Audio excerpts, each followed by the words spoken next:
بسم اللہ الرحمن الرحیم۔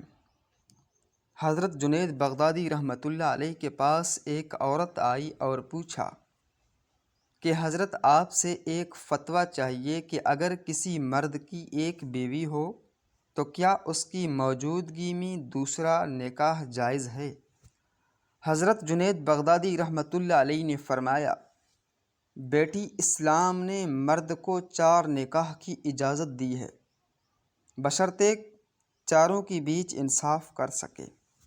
اس پر اس عورت نے غرور سے کہا کہ حضرت، اگر شریعت میں میرا حسن دکھانا جائز ہوتا تو میں آپ کو اپنا حسن دکھاتی، اور آپ مجھے دیکھ کر کہتے کہ جس کی اتنی خوبصورت بیوی ہو اسے دوسری عورت کی کیا ضرورت۔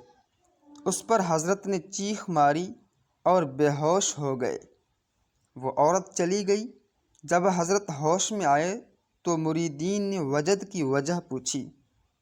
حضرت نے فرمایا کہ جب عورت مجھے یہ آخری الفاظ کہہ رہی تھی تو اللہ تعالیٰ نے میرے دل میں یہ الفاظ القا کیے کہ اے جنید، اگر شریعت میں میرا حسن دکھانا جائز ہوتا تو میں ساری دنیا کو اپنا جلوہ کرواتا، تو لوگ بے اختیار کہہ اٹھتے کہ جس کا اتنا خوبصورت اللہ ہو اسے اور کسی کی کیا ضرورت ہے۔